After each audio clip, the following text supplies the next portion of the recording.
First show, and this is Social Listening, where we check out some of the stories making the rounds across social media. My name is Elizabeth Musa, and I'm joined this morning by Valentine Onyeka. Always present. Always present. When you say always present? Yes.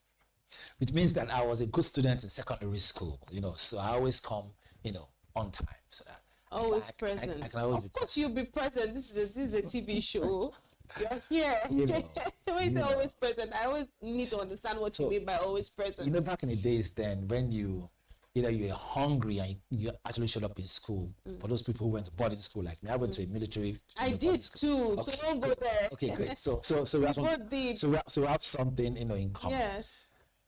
Timing was everything. Exactly. Discipline was key. So when we call your name, Onyeka, Valentine, you will get up, because I was a cadet, get up and you stop your feet and say, always present. Always not just present, right? Tomorrow you come and say, always present. Say, good, next. So that's the always present. Because I'm like, wait, so you see why being a journalist is interesting, because you're more an actual journalist is more curious than other people, because any other person could just think you're saying always present, like it's just basic. But I'm just curious, because I always believe there's a story behind everything, and I've heard the story today. But let's talk about the Grammy winner, Burna Boy, who has opened up about his faith, revealing that he converted from Christianity to Islam while searching for the truth. He said it's still spiritually unsettled.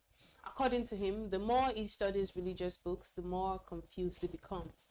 He said, quote, "I've studied it all, but I'm still trying to figure out what's really going on." And that caused a little bit of a conversation on social media yesterday with, Nigerians having different things to say about, Burna Boy and his new declaration. Right. I mean, some would say it's not like you've been a staunch Christian as such, so you're moving to Islam doesn't really change anything. Right. One thing I know for sure, and anyone who knows me knows how much I'm a big fan of Burna Boy I am. So I'm just going to be on the path where I'm just saying whatever path he chooses to follow, whatever path he chooses to, thread. I wish him the best.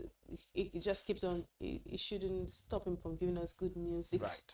But speaking on the religious side of things, we'll say it also says something, because it's not like Christian. It's not like he's been an ambassador, so to speak, when it comes to Christianity. So, but this is a good revelation. One thing is for sure: when you listen to his music, when you see how he speaks, you definitely know he's an intellectual. So, I hope that this unsettledness, because it's according to him, he still feels unsettled. I hope that this unsettledness that he says is experienced, I hope that at some point it gets settled and just gets clarity.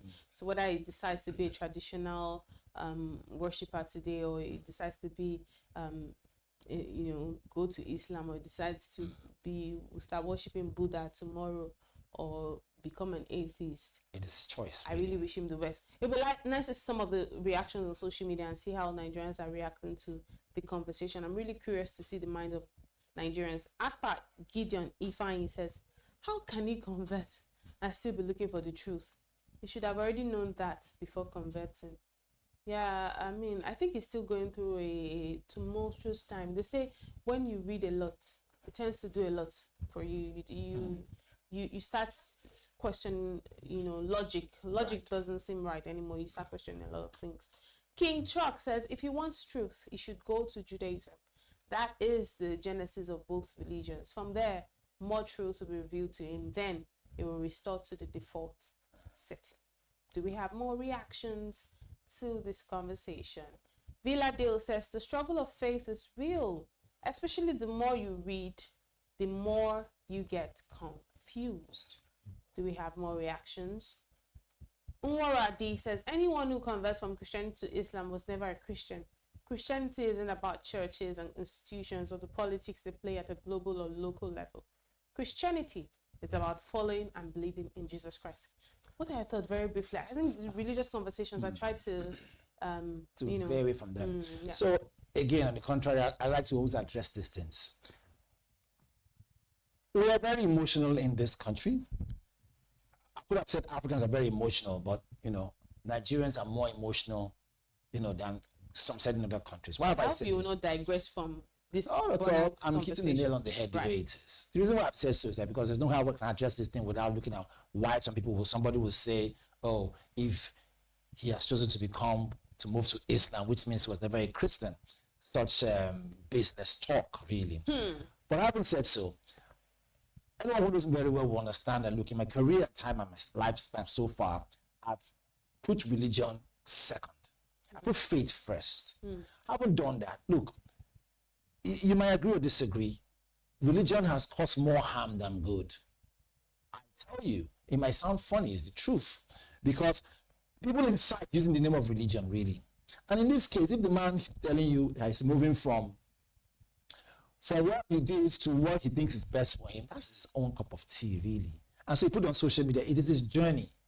So now people come up to me and say, oh, wait a minute, that why should he do this because of that, or it doesn't hold water.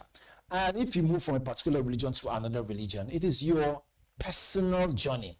Salvation is personal, really. And the more you let out less of those news out there, the better for you. But he's a celebrity. And he's someone who I've known before he became a celebrity, I can tell you for a fact. In his earlier years when he started his music industry in Port Harcourt City. Right? I was opportune to really talk with this man. I realized that he's far more intelligent than what it is that people think he is. No, that's no doubt. So I haven't said so. I think that, look, again, I'm not a clergy person, right? Those who are clergy, they know exactly how to respond to that. But for me, I think generally, the question should now be, if this is happening, how does it affect his musical career? If it's not going to affect it in any way, if the money's still going to roll in, look, by all means, if you want to become a Buddhist, whatever you choose to. Me, as someone who I like to look at the business angle, my question will now be, is it still going to generate money? Will you be able to travel to different countries and have concerts? That's the angle I'm coming from. Nothing changes. You know, yeah, will we be able to say, for what it's worth, he will still bring chunking great music that will bring attention to our nation the way he has been doing it? Because as a human being, he's a nice person, I can tell you for a fact. Now, people do change, so I can't really vouch for anyone. But what I know is carry people along. So if he has found a new faith, how does that affect his music? Would we see the next album being affected by his change of direction when it comes to religion? This is a kind of conversation that will spark interest for me. Would we see his record label or his other business partners still say, you know what, we'll still do business with you? How does it affect his musical career moving forward? And other people who obviously want to build empires by partnering with... I don't think it changes anything about music, especially because he wasn't a gospel artist. He was just a musician. But I will tell you. So that remember I said something. I said, look, let me put it this way. Human beings in general were quite emotional. There are some people who hold Christendom so hard that if they hear that he's moving from Christianity to Islam, they might want to say, you know what, we might not come forward with this deal any longer. Just the way, again, this is just perception there. Just the way some people who want to spend some big money will say, look, I wish this guy was a Muslim. Now hear that, he's moving from this to this, those deals will also come too. What I'm trying to make you understand is that, look, religion is politics. Leave that. Okay? But when it comes to faith, I respect all across board. Whether you're a Christian, you're a Muslim, I respect you. But just practice how you practice yours. I know exactly what works for me. So he knows what works for him. And if he's moving from one to another, don't be surprised. Maybe there's some other business on the tone. It's all about right. Let's move on now to Anambra State, where Governor Charles Soludo has criticized Donald Trump, President of the United States, Donald Trump, over his recent warning that the United States might take military action against Nigeria for alleged Christian persecution. Now, look, we've been talking about Christianity for on and on now. Quite sensitive, right? It's becoming quite familiar. Soludo described Trump's statement as irrational, saying that African countries could have used the same logic to threaten the United States during the Black Lives Matter protests. Meanwhile, the Indigenous People of Biafra, IPOB, have backed Trump's position.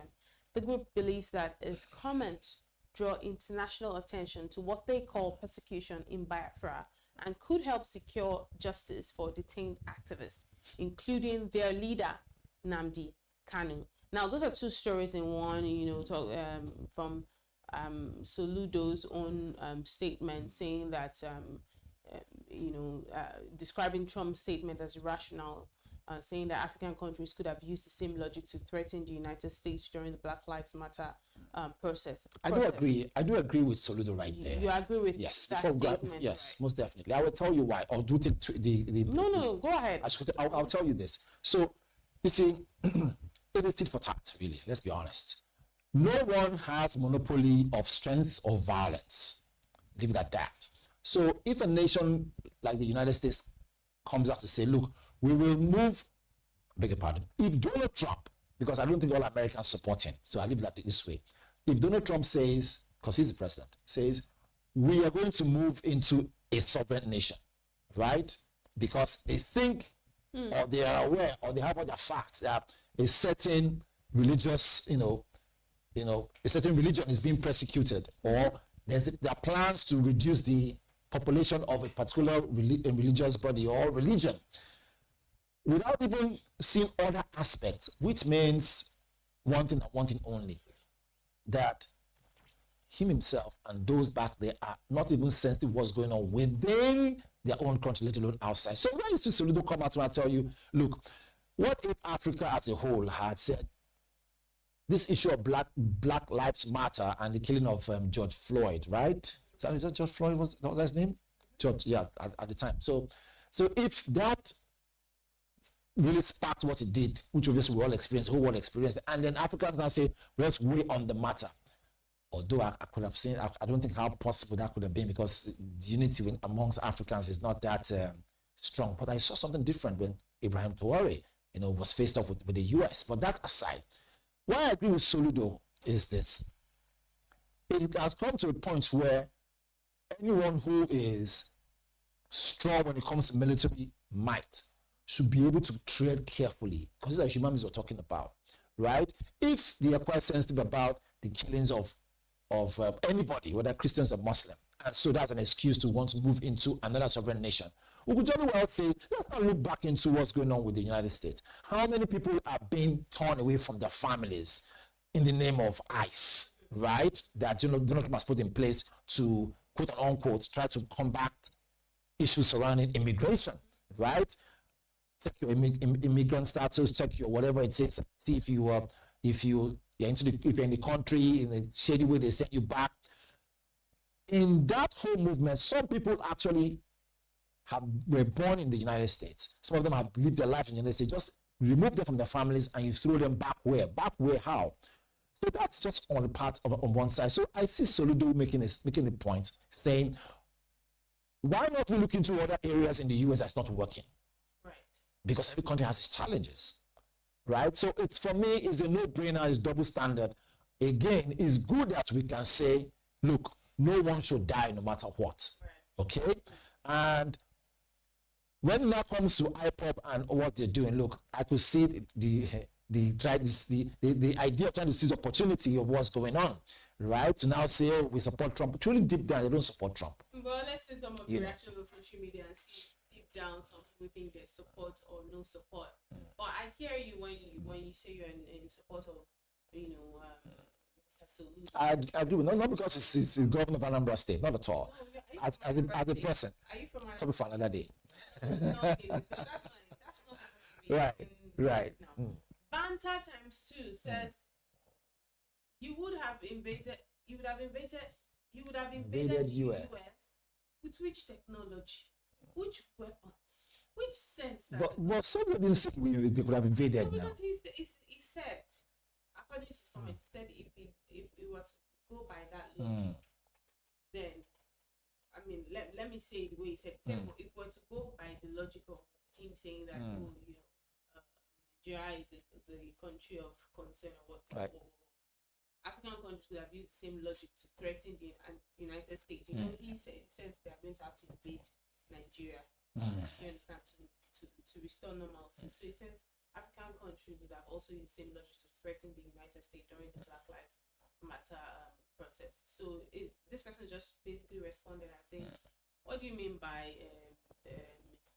use the same logic to threaten the United States? Like, how do you want to invade them? African Americans will not even leave the US. He said before it gets let alone their tech has already detected intruders and they would use They could use one of their jets or submarines to send in missiles to destroy. This person is not getting the statement properly from He's what not so getting it no, he's right. not at all.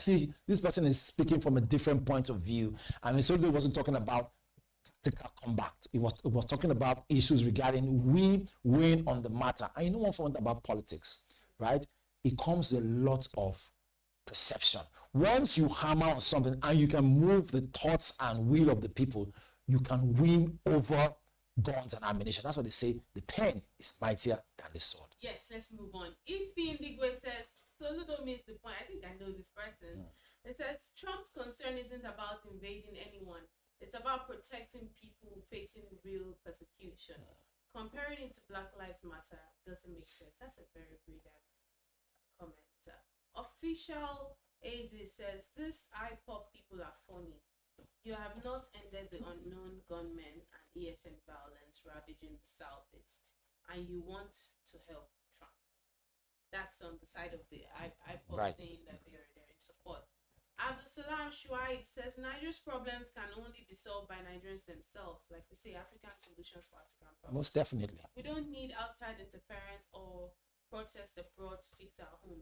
Let's work together as one nation to end violence and injustice. Now, this is a smart guy, not because he's a Muslim, right? But he's a smart guy who understands that, look, because, the face has done something wrong, doesn't mean you cut the nose to spite the face. It's a very smart comment right there. Look, Nigerians can fix Nigeria. Make no mistake. Let me tell you, what makes... That's the thing. So that's where what's called,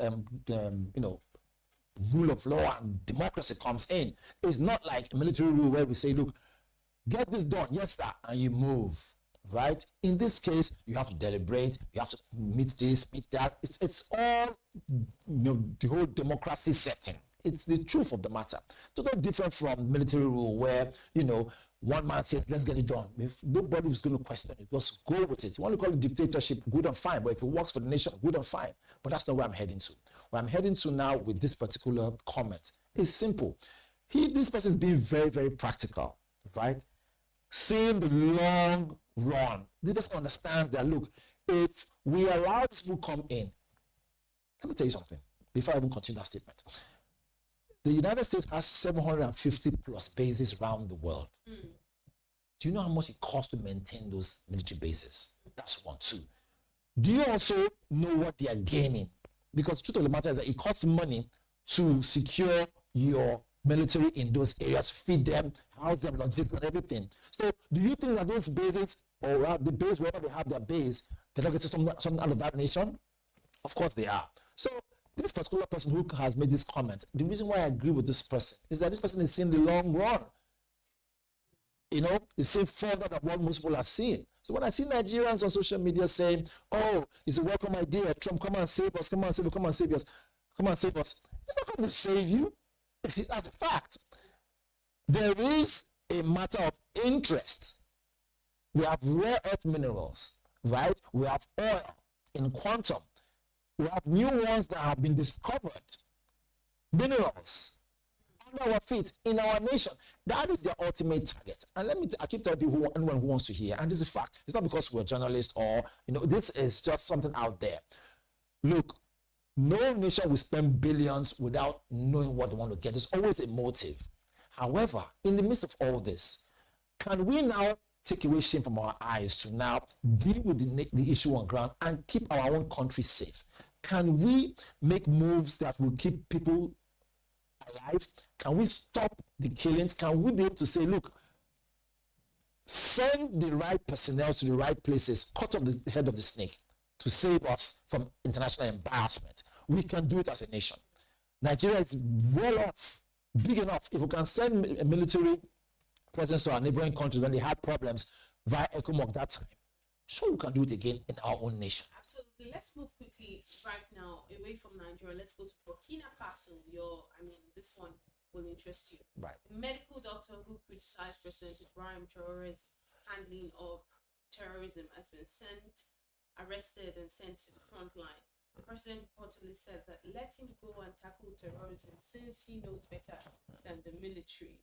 This follows Traore's warning that any judge, journalist, or critic who challenges government could be forced to serve in the army for 2 years. Now, this is looking like dictatorship. On the contrary, it's not. I will explain. I know you're going to definitely say that because I mean, people have the freedom to speak. So why would you say people should not criticize or challenge your government? It's not done. Let's quickly see some of the comments on social media and see how the reactions are to this one from Grammy. Dennis says sometimes actions speak louder than words. That doctor learned about accountability the hard way. Interesting. Do we have more remarks to this conversation? Lindy Langa says, good. Each one must stay in their lanes and not critique what they can do about themselves. If we have one more remark. Magic Finger says, harsh move, but maybe Traore's point was that everyone should play their part in defending the nation. Tough time call for bold action. Most definitely. Very quickly, your thoughts? So, tough times call for bold actions. To be a leader, right, is not easy. That's what they say, on easy lies the head that wears the crown. Absolutely. To be told, has he added more value than, right, the naysayers or the negative part? Of course he has. There's more positivity so far in Burkina Faso. And Burkina Faso will testify and agree to it that, look, we don't need any distraction. I understand freedom of speech. If I was a journalist living in Burkina Faso, and I see that my country is on the well-off path to become great, it's on the path of greatness, I will mind my words. I will make sure that I will not put my personal gain above national gain. And let me tell you one funny thing. You see, we are in a world where narrative means a lot. And so, if we Africans cannot control our narrative and tell our own story, the world out there will tell it for us. And guess what? History will never, tell the story to benefit us, always to benefit them. It has always been the case over and over and over again, hundreds of years before now. Look at what happened in Benin Kingdom before during the colonial whatever it is. History didn't give the full detail. What they said ended up being what? In favor of what? The conquerors. So, if you look at what he's doing, now I'm not saying that he's 100% a saint, no. But in the interest of national security, in the interest of national growth, in the interest of the growth of a nation, any nation at all, be it Nigeria as a country, because I love Nigeria so much, be it South Africa, those who are South Africans, be it Burkina Faso, those who are from Burkina Faso, whichever country you find yourself as a citizen of that nation in Africa. One thing for sure is that we are left with the short end of the stick. And so it comes a time when some certain strong moves have to be made. And such strong moves to include, you think you know better? Come, join the army, go and stand there and feel the heat so that next time you want to talk, you will tread with care. Certainly, there needs to be a fine balance between, holding people to account and also being a dictator. Just putting that out there. But we'll leave it there today on the social listening segment right here on the BDTV Breakfast Show. Thank you so much for watching. My name is Elizabeth Musa. I'm Onyeka Valentine. Keep watching BDTV.